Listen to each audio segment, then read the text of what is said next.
Well, today I'm delighted to welcome Melissa Romo to the show. Melissa is a veteran of global business, having held executive roles in Warsaw, Paris, London, and New York for some of the world's most recognised companies. Across her 3 decades in marketing and advertising, she has been recognised as a global advertising and marketing 40 over 40, inspirational woman of the year and inclusive leader. She's built and led high-performing teams in hybrid and fully remote settings, long before the pandemic era. Melissa's mission is to help other remote leaders like herself and their organisations unlock the keys to connection and culture, no matter where people work. She holds an MBA from the Yale School of Management, where she relished her coursework in organisational behaviour and leadership. Her clients and employers have included American Express, Grey Advertising, SAP Concur, Sage, and Procter & Gamble. And when not on global assignment, she calls Hoboken in New Jersey her home. So, Melissa, welcome to the show. Thank you, Nigel. I'm excited to be here, coming to you from Hoboken. Yeah, tell us about the New Jersey. I've watching Hamilton. We're big fans in this house of the Hamilton. Apparently, everything's legal in Jersey, according to Hamilton. So yeah, so it's fun there, I Everything is imagine. legal in Yeah, everything is legal in Jersey. I live a stone's throw from where poor Alexander Hamilton was assassinated by Aaron Burr. Really? I take my dog walking by the monument all the time. So yeah, it's right here. It's New Jersey lore. Wow. You wait till I tell my Yeah. daughters that. They'll be well excited about that. That's going to be brilliant when I chat to Yeah, them yeah. later on. So, well, you're in Jersey. Tell us a little bit more about you and a bit behind the curtain of the bio. Yeah, yeah. So what's not in my bio, but I always think people find this interesting is I never really wanted to be in the private sector in marketing and advertising. I really wanted to be a diplomat, and Right. I was accepted to the School of International Service at American University, and I took the Foreign Service exam at the State Department. This was back in the 90s when I graduated from college, and that was my plan to become a diplomat in the State Department. And unfortunately, I did not score very well on the Foreign Service exam. You need to know all about the kind of foreign policies of Yeah. every tiny country all over the world, which I did not, and so I didn't make it through that gauntlet. And so I just went into advertising because I wanted to make some money, and it ended up becoming where I spent all my career. But here's the interesting thing is you never escape the thing you were meant to do. Yeah. And the reason I say that is because when I wrote this book, the real driving desire I had was to connect people kind of diplomacy style, no matter where they are, what city, what country, what anything, what continent, is how do we help people connect and create that real cultural connective tissue in organizations, no matter where people are working.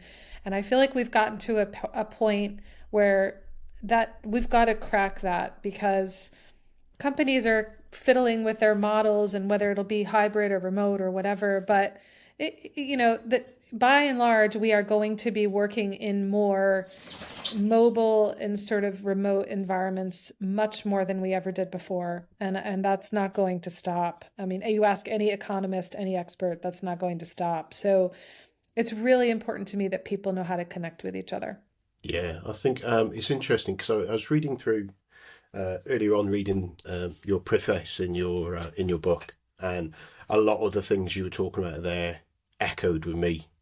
There's in my little tiny book there that I did on just dumping down my ideas on trying to help project managers. I had to put something in about remote working and the pandemic because it was during that time that I wrote it, and I could Yeah. not, and so many of the things that you were talking about that I experienced during that period, whilst I'd been managing remote teams myself over many years of different size and scales and different makeups, that intenseness of only remote brought that in, Yeah. and there was some things in there that I did straight away because I thought, oh, that's going to be better. That's going to be where we're going to make sure that people connect, and it didn't. Uh, Mm. and it exhausted me as well. There Yeah. was quite a few Yeah. things in that did that. So it's it's the I suppose for the listeners we're talking and the viewers we're talking about your book called Your Resource is Human. Have I got that right? That's right. Yeah, and I think that's sometimes the thing that happens quite often is that people forget that we're just people, Mm. and actually we're flawed, and most of us are trying to do our best. Yeah. There's very little. There's fewer people trying to be Machiavelli than we suspect. And Yeah. it's like traffic a Yeah. lot of the time. We're in the traffic. No one notices you. And what they do isn't to you. It's just they're only thinking of themselves and not thinking of you sometimes. So Yeah. kind of That's that's what for sure. yeah. So That's for sure. tell us a little bit about obviously the we'd spoken about. Sorry, we got in touch because the book was coming out. It's one that came out. It was about a fortnight ago, wasn't it? Something like that, 3 weeks. Yeah. Last week, actually. Was it that? It seemed Yeah. well. Good. Yeah. I, I, Yeah. I saw the Kindle deal on it, and I thought, oh, I'll grab a copy of that as a timely thing Yeah. on it. And it seemed that seemed a long time ago, but it's only a week ago. So I imagine you've had a whirlwind of a week with that. Yes, I And is have. this I your have. first book? So this is my second book. Okay. My first book is also about connections, Yeah. but it's a novel. It's a Oh, well. historical novel called Blue-Eyed Sun, and is for sale on Amazon all over the world. So Oh, anywhere well. you are hearing this, you can go to your nearest Amazon and buy it. Blue-Eyed Sun by Melissa Romo, and um, I published that myself after a long process of pitching publishers and agents in Yeah. New York, and I have over 60 rejection letters. And, a couple of people really close to being interested in publishing it with me, but I find that publishing is a very risk averse Yeah. industry. And if you are a social media influencer, you have millions of people following you on social media, and you have a platform already baked in, and you're kind of an easy sell.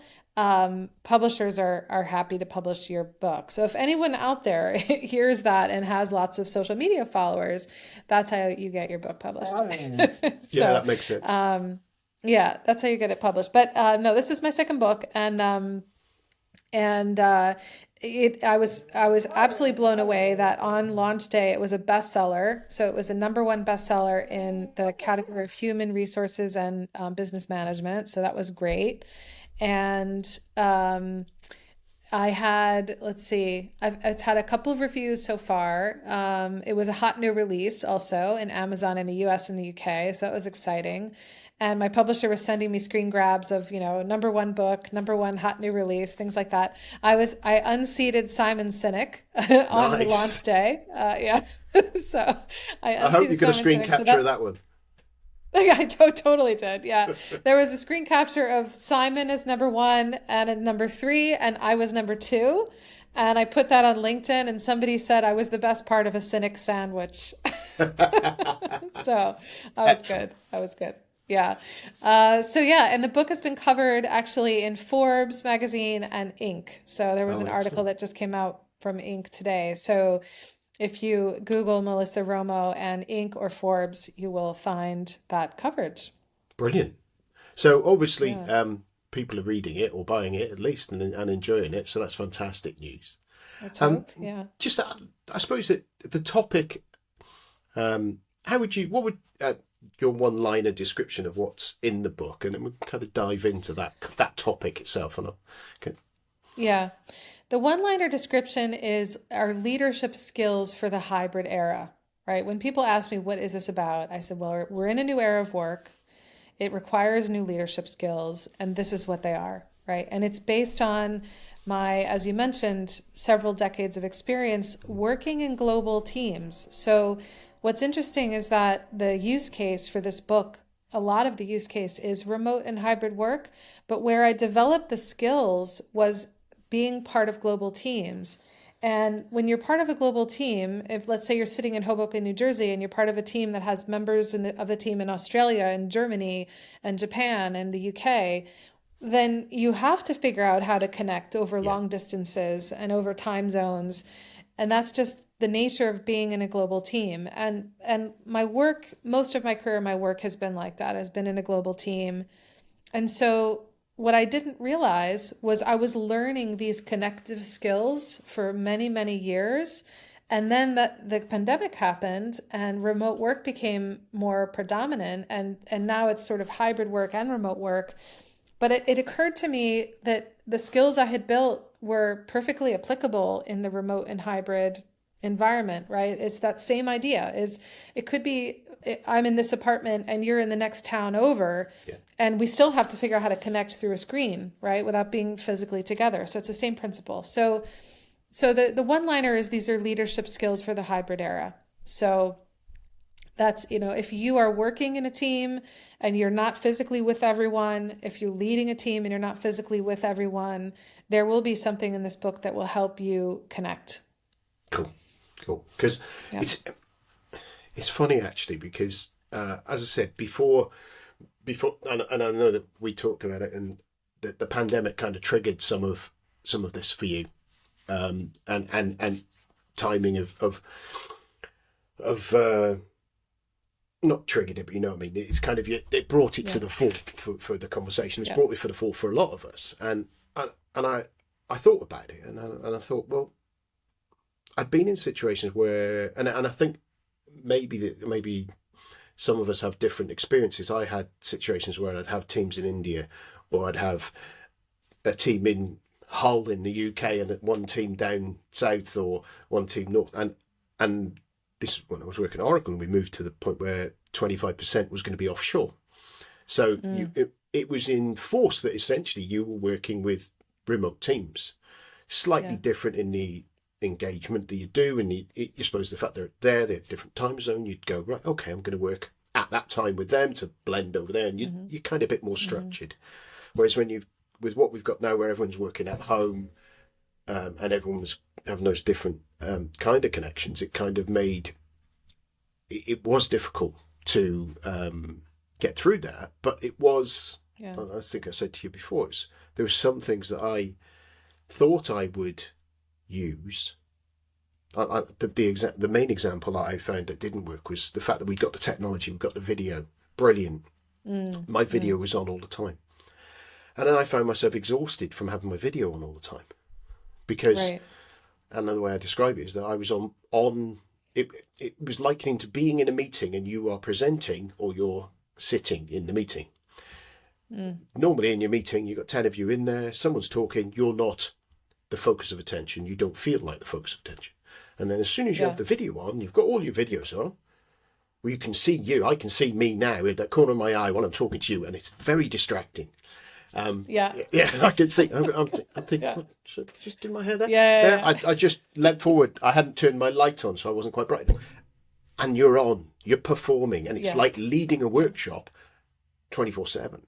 And I Yeah. soon went, okay, I need to switch that off when I'm not needed to be on show. If I'm having a one-to-one conversation with one of my team or meeting someone for the first time, I'll switch it on, that sort of thing. Or just to, but it's kind of difficult to work out when to do it. And that was one of the examples I found where I got it absolutely wrong, Yeah. and didn't know. And it took me a while to work out why I was come out of my office at the end of the day absolutely shattered.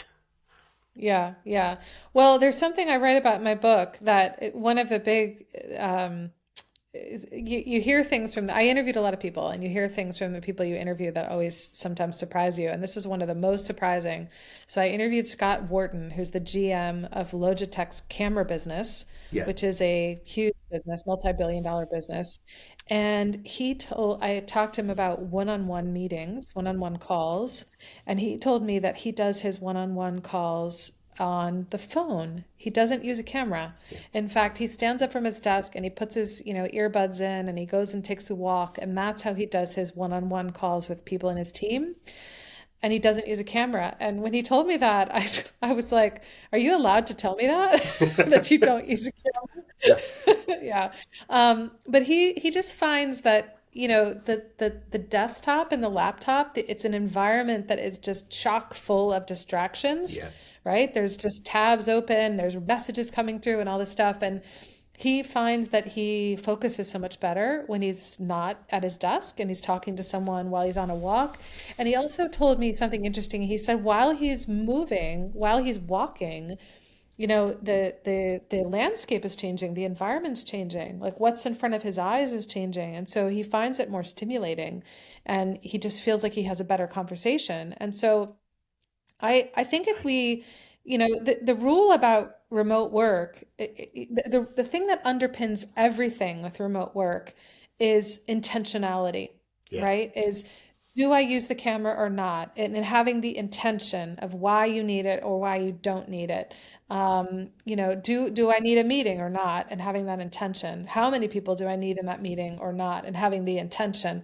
The thing about working in an office is we could do a lot of things without thinking too hard about them because we Yeah. were in the old days, we were all in the same floor and we could float in and out of meetings and we didn't have to really think that hard about it. But now when we're all compartmentalized the way we are, if we can be intentional about what we're doing and when and how we're doing it, and what tools we're using, Yeah. it completely changes the experience and it makes the experience so much better if we're really consciously thinking of the tools we're using.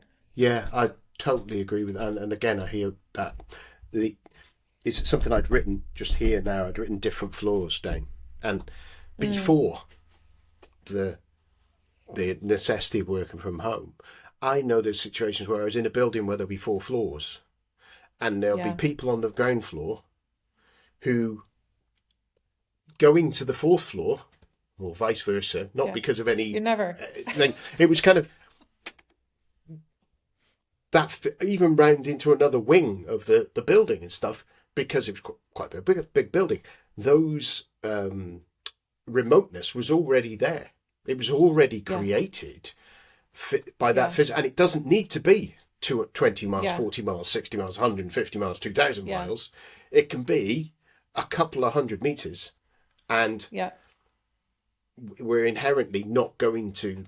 We're going to start behaving different to someone sat on the same bank of desks.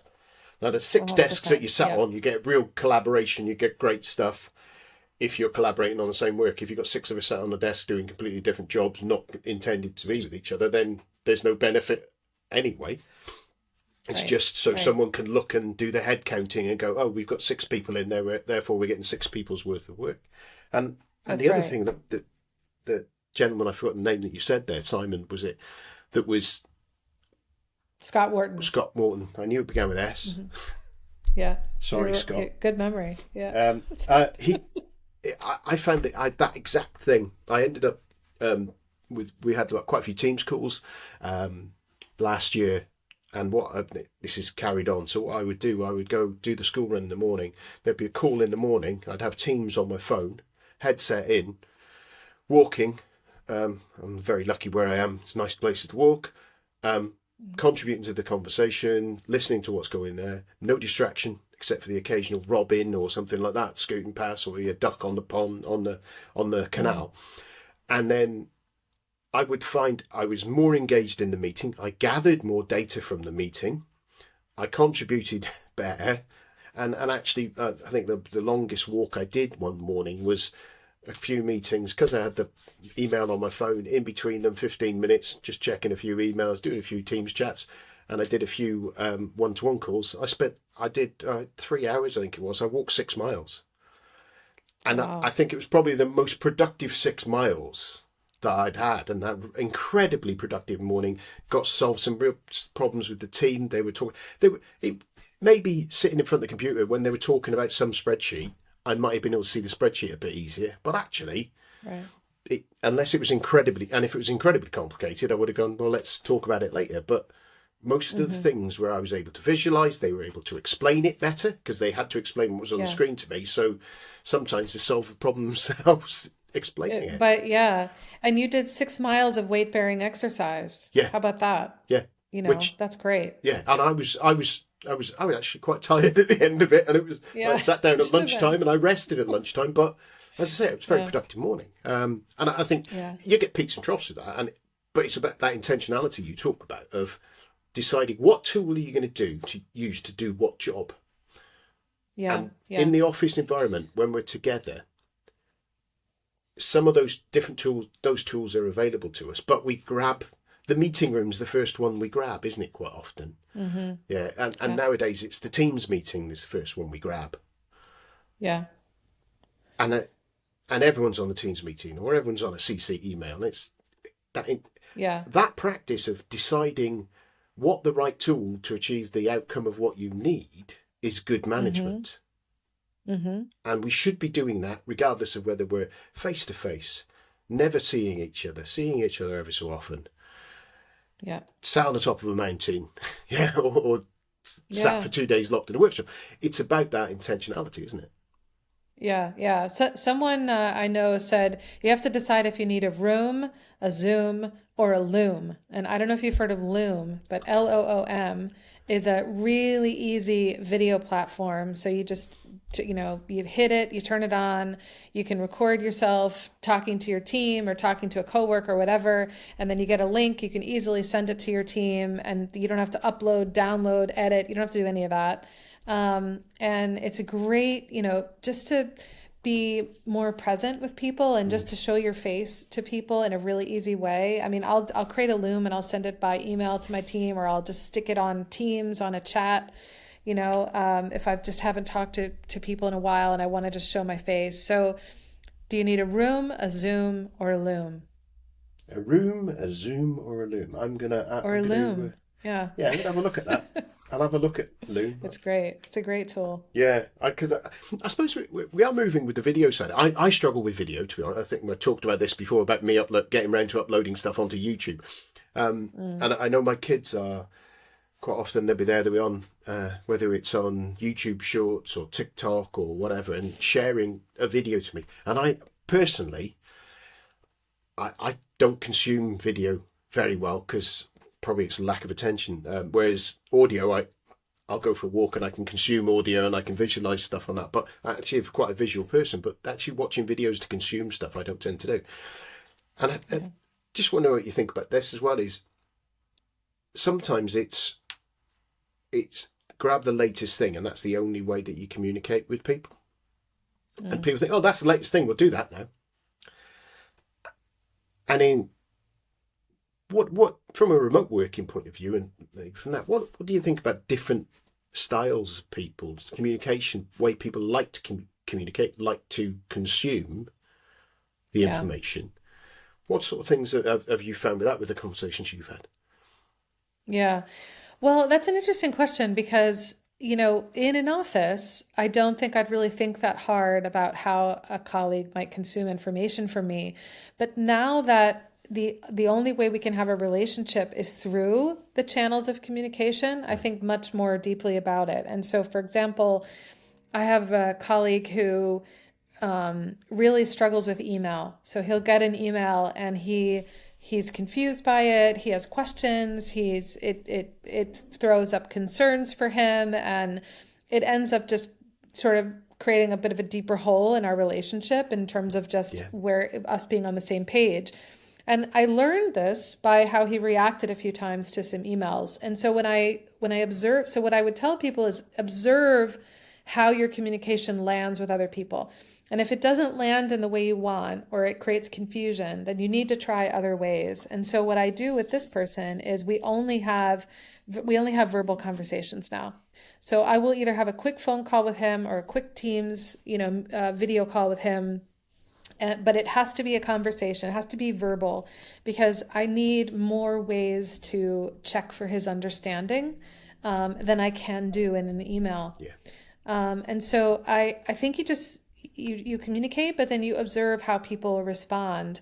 And I think leaders also have to be conscious of the fact that the larger the group gets, the less truth you're going to get from people, because especially if you're the most senior person in the meeting, right? If you're the most senior person in the meeting, everyone wants to make sure that you're satisfied with the meeting because yeah, you're the most senior person. And for you to be satisfied, they're going to be guarded about what they say, and they will be exponentially more guarded the more people you put into the meeting. So I really try to I try to have cluster conversations, right? So I will have a one-on-one conversation, but if I need one or two other people, I'll add them in, but that's it. And it's not to exclude other people, but it's just because I find those cluster conversations are much more productive. People are much more honest about their views, and it helps me as a leader make better decisions. And so you also want to just manage the safety and the psychological safety so people can communicate in a way that they're comfortable and they can get everything out that they need to get out. Yeah, I get that, and it's a balance, isn't it? Because you've got uh, the logistics of getting a message out to a group of people, and I Yeah. know that we've got a lot of mass communication tools, and it's I quote manager tools, and so one day they're going to shout at me, but the manager tools podcast, which is one of my introduced me into podcasts, really. I think it's amazing. They're going they talk about the fact that the communicate, and I don't know if it's their words or someone else's, but communication is what the listener does, which is when I heard that, it was kind of like, that explains a lot of things, because some people sit there going, well, you've had the email, or you've had Yeah. it's on the web page. Yeah, Right. we've put it on there, and they Told you. yeah, Mm-hmm. the citing of the whole thing, Yeah. and you being in advertising and things, the coke, that was it, the seven times of, is it seven times you had Yeah, the to, repeat. yeah, Yeah. so that's why Coca-Cola is always advertising. It's not because there's somebody who's never heard of Coca-Cola. It's to keep that thing Right. in some. There might be the The odd. one person. Yeah, they're Yeah. not going to spend that amount of money just to get those three other people in some remote Right. jungle somewhere. It's because of Right. keeping it fresh in people's minds, isn't it? And even when Yeah. you've told people something and told them and landed the message, over Yeah. time it sinks, doesn't it, and disappears. Yeah. And that Yeah. so again, you have to refresh that message regular. And I Yeah. think in that remote environment, like I know a lot of companies have the visual board, management boards, or Mm. screens doing the latest thing that's going on in the organisation. But when we've got our laptops, whilst I have some views on how we could utilise some of the screensavers a bit better, and things like that, and some organisations obviously do, it's it's harder to know whether the message is landing really. Yeah, Um, yeah. I find what we don't do enough, and this is especially the case in remote environments, is we don't check for understanding yeah, enough. And, people will nod in a meeting, like they'll just nod, yes, okay, okay, and then hang up, and they don't understand what they've just heard. And if the leader of the meeting isn't checking for understanding, then you don't realize your message didn't land. And I even will ask, does everyone understand? Does everyone have a question? And almost 100% of the time, people say, no, no questions, but they don't understand what they just heard. So yeah, they're afraid to ask a question, right? And the thing that most often happens, and this is normal, we all assume that the question we have is only because we don't personally understand. Like everyone else is clear, and it's just us who's not clear. So we don't want to open our mouths, right? We think it's just us. So I always have the conversation after the call. yeah, So I'll have a call, and then I will one on one, I will message or call the other people who are in the call, and I'll say, how was that meeting? Did you understand? Can I help? Did you have any questions? And I will chase for 5 or 10 minutes all the people who are in my meeting.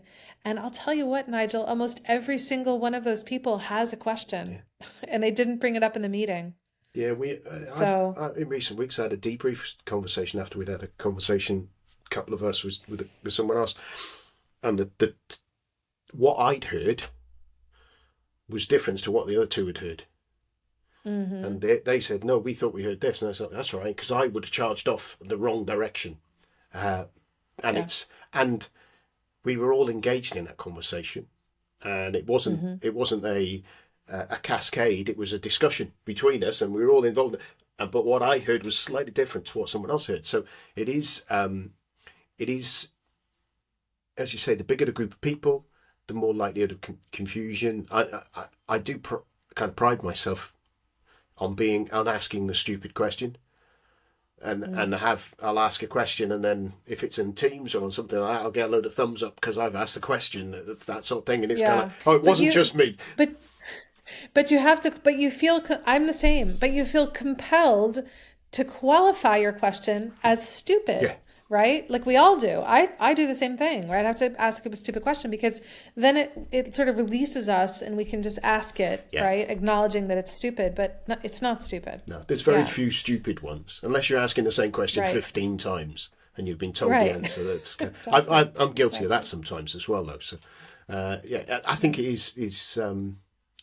it is all about communication, isn't it? It is all about the yeah, person at the other end of it.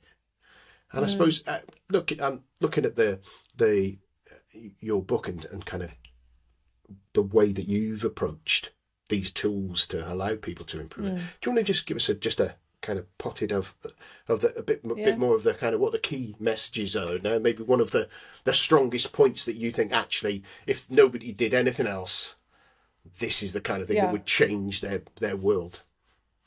Yeah, yeah. So the way the book is structured is I created something called the Remote Leadership Wheel because it's a business book, so it needs to have some kind of wheel or two by two or Yeah, yeah, whatever. yeah, So I yeah. created the Remote Leadership Wheel, and the Remote Leadership Wheel has five wedges in it, and each wedge has a pitfall, an emotional pitfall of remote work, and then it has a mindset that can be a counterbalance or a counterpoint to that emotional pitfall. So I'll give you an example. So one of the emotional pitfalls of remote work is, that we know a lot about is loneliness, right? We Yeah. know that when people work separated from other people, it can be very lonely and people, miss their team and so on and so forth.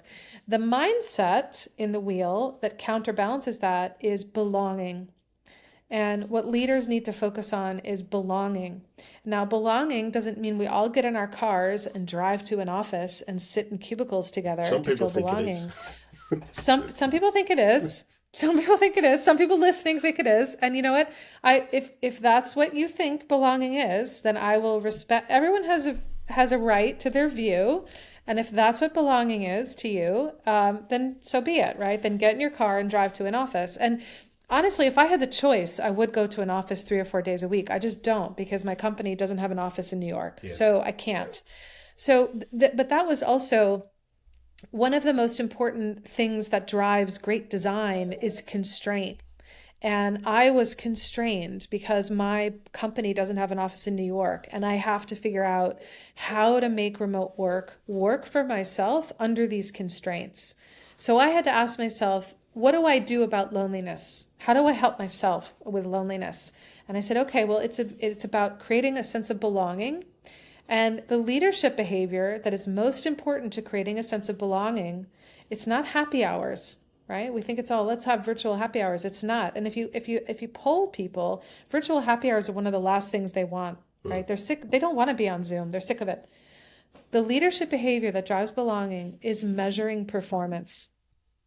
And the reason it's measuring performance is think about how you felt when you were a kid in a relay race, right? Let's like in a school field day or something in a relay race, and you ran around a track with three other kids and you passed the baton and then your team won it, right? At the last runner comes and you win, and the four of you are celebrating winning that relay race. Like that feeling of accomplishing something with a group of people is a really, really powerful glue that makes us feel like we belong, right? And when we accomplish something on our own and our team knows it and acknowledges it in, like my team's chat is just explosive when somebody says, hey, I published this blog article and it got it got 1,000 views or whatever, and they mention on Teams, and the whole team piles in with gifs and hand claps and hearts and all this stuff.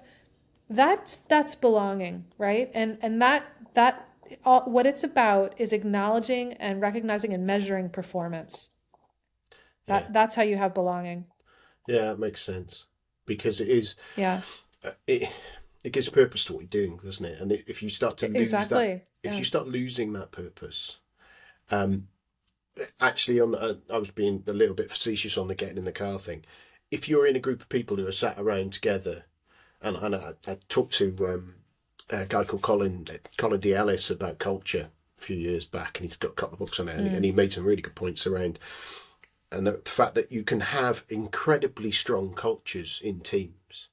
They may not be direct; they may be in a sort of embattled against the rest of the company, but their culture can be incredibly strong and very supportive of themselves, but misdirected.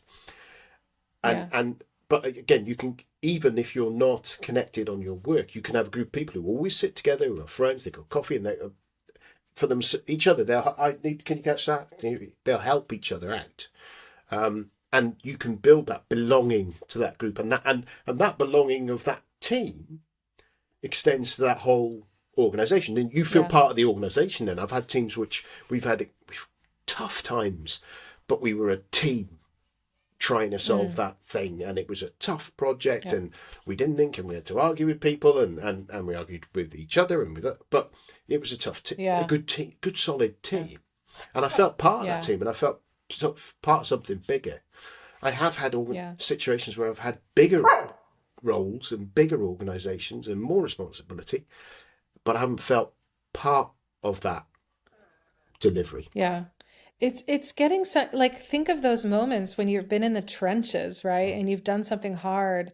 That feels so good and you feel like you're in a team. I always think of the movie Apollo 13 when they're all in that mission control Yeah, room in Houston and they manage to get those astronauts back safely.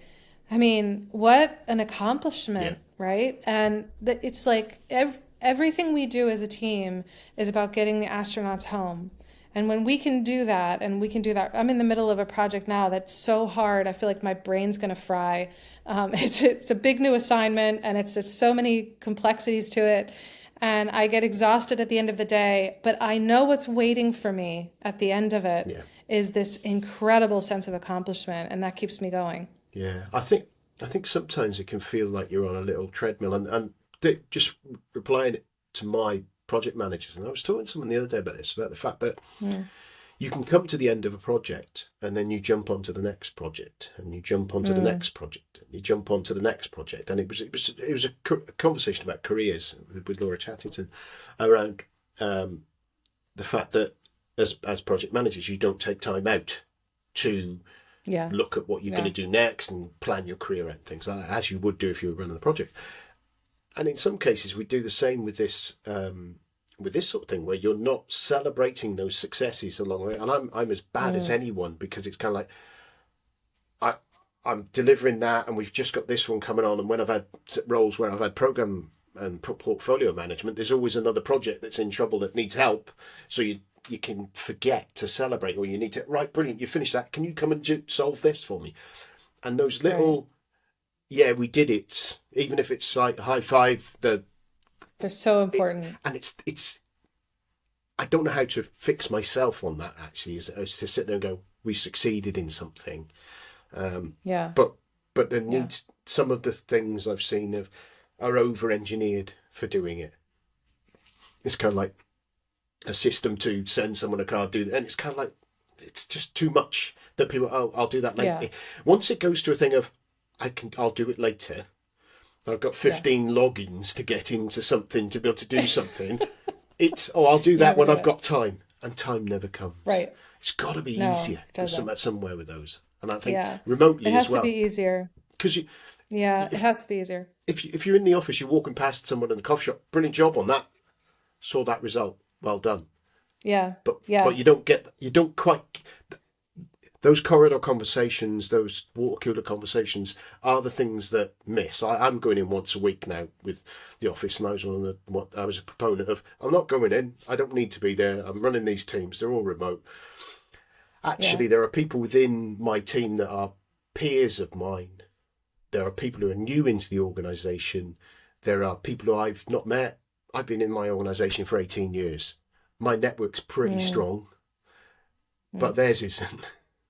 And being Yeah. there to be able to be supportive of those people, and and meet them, and again, I found that belonging over the pandemic. I was working in roles where I wasn't in my organisation. I was placed in another organisation. So I was in there for 9 months, came back for 6 months, then I was in another organisation for 6 months, and then we hit the pandemic. So for over a period of 5 years, I was not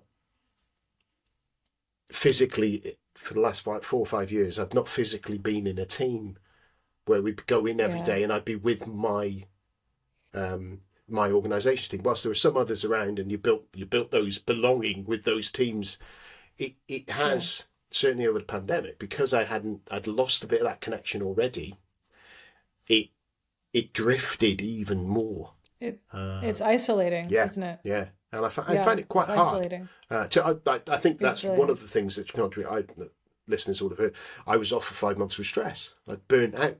And I think that was a contributor to it. And I think a lot of these things contribute to, it's hard to motivate yourself if you don't feel that purpose, isn't it?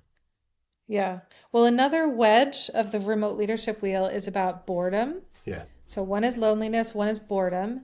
And here is something really astounding. They did this survey of people at the end of COVID and asked them if they still liked their company, right? And 20% of them said they did not like their company anymore. And you'd think that the number one reason they didn't like their company was because of how the company mishandled COVID, right? You'd think, because we just went through this big pandemic. It wasn't. That wasn't the number one reason. The number one reason is their work had lost meaning and had become boring, right? That was the number one reason they didn't like their company anymore. So boredom is a huge, huge problem with remote work, especially after what we went through with the pandemic. And so in that wedge of their leadership wheel, I talk about how leaders have to create meaning. Yeah. And meaning is so you need to spotlight the meaning. You have to spotlight the high fives. You have to call out when something important is happening, or when there's a meaning for a customer in what you're doing, right? So the leader has to be driving that focus on meaning, because people are incredibly bored right now with work. And it's not because they're boring or the work is boring. It's just life has gotten boring, right? We're in the same house day in and day out, and it's all too boring. And so boredom is really an issue that we're not even talking about, right? We're not even talking about it. So that's really important. And there's a tip I'd give everyone when it comes to meaning and belonging, which are two super important mindsets for a remote team. Every morning I get up and I ask myself, who are the 4 people I will contact today just because? Right? They're not people that I'm in meetings with. They're not people that I might have frequent communication with, but they're people that I like. They're people that are out in the organization somewhere. Who are the 4 people? And all I do is I send them a 1-line message on Teams, and I say, I just wanted you to know I was thinking about you, wondering how you are. And that's it. Wondering how you are. And almost all the time, Nigel, that begins a chat thread during the next hour of, oh, it's great to hear from you, and this is happening, and how are you, and just 4 people. And so it starts a 4-person chat thread that is going on in the background while I'm in these boring meetings, right? But I have these nice chat threads going on in the background, and I'm connecting with people on a personal level, and it's super easy. It's just get up in the morning and say to yourself, who are the 4 people? And just send them 1 line that says, just thinking of you, wondering how you are. That's a fantastic piece of advice. I think that's your water cooler moment, isn't it? That's your water cooler. Yeah. And it's easy to recreate that. You're recreating it. It's as you say, I've got friends in the company that we haven't physically sat in front of each other for a while. And we've chatted and we pinged, and it's kind of every so often, some of my old team, I just ping message, go, how's it going? That kind of thing. Not with as much thought as you. It was more random of, well, I wonder how they're doing. I do that. But and then of that team, I thought I'd just check in with them, just for whatever reason, and I did over a couple of days, and I never thought of it like that as a bit of a wider ongoing thing to allow me to maintain that connection as well as kind of off. It was, how's it going? Need any help? Was the kind of thing, and I never thought about it like that. It's a fantastic piece of advice. Yeah, it helps you. Yeah. It helps you because you get back what you give. Yeah. You get back what you give. Of course, you know? Yeah, that's fantastic. Yeah. I just noticed now we're just coming up on time. I know this is a topic I know that you're passionate about. I'm passionate about it. When I was just reading your blog earlier, you're saying that you got your not your blog, your bio, that you got your a degree in masters in organization and design sort of stuff, and I was kind of management organizational design stuff was something that got me interested in management many years ago when I was at college, and it was kind of like, yeah, I could geek out on some of that kind of thing. And part of the reason why I have these conversations. But if there's one thing that you tell people, and I think we've got two there that I've picked up on, but is there anything else that you would say that would help people with their role? Is it that loneliness thing? Is it the other one that would completely change what's going on? Yeah, it's you know, I think it's back to what I just said. You get back what you give out. So if you're feeling lonely, if you're feeling disconnected, if you don't feel like you're part of the team and you wish you did, give out those communications, right? Congratulate someone, ask them how they are, ask them how their weekend was, because those things come back to you. That energy comes back to you. And that is a bit, and there's lots of ways you can do that in my book that I talk about, different techniques for doing that. Yeah. And then the second thing I want to leave everyone with is really the deeper purpose behind why I wrote this book. And that purpose is the notion that talent is distributed evenly around the world, everywhere in the world, but opportunity is not. Yeah. And it's really important to me that we learn how to work in distributed, distanced teams so that people can have opportunity if they're in Denver, Colorado, or they're in the northeast of England, or they're in a small town in Romania, right? That they can be part of the global economy and they can have a place at the table. And that only happens when we get good at distributed work. Brilliant. Yeah, I know. Yeah. Completely agree with that. Well, I'm sure that when people listen to this, they'll be going, I want to know more. So if they want to know more about you, want to get a copy of the book, what's the best thing for them to do? So the best place to go is my website. It's melissaromoauthor.com. Melissa Romo author. Romo is Romo, not Roma, Romo. And I'm also on LinkedIn, Melissa Romo on LinkedIn. You can search me. I'm there, and I'm happy to. People are welcome to follow me and send me messages if there's reason we should connect. But yeah, that's the best place is my website. I have all the information about my book. There is a link to read a sample of the book on the website, so you don't need to actually buy the book. You can read a sample of the book right there, and then there are links to buy. Brilliant. Fantastic. Well, thank you very much, Melissa, for coming on the show. Thank you for those. There's a I've got to check out Loom now. I've got to ring 4 people every day. I've got lots of homework. Yeah, I've got homework, which I usually do with this. I've usually got a bunch of stickers from every one of these calls. It's my I'm very lucky to get this time to talk to people like yourself and get all these kind of hints and tips and to help me improve what I'm doing. So all I would say. Well, thank you for having me, Nigel. It's been an absolute pleasure, and have a wonderful rest of your day. And good luck with the rest of the book. Thank you. Thank you so much, Nigel. Thanks for having me. Cheers now. Cheers.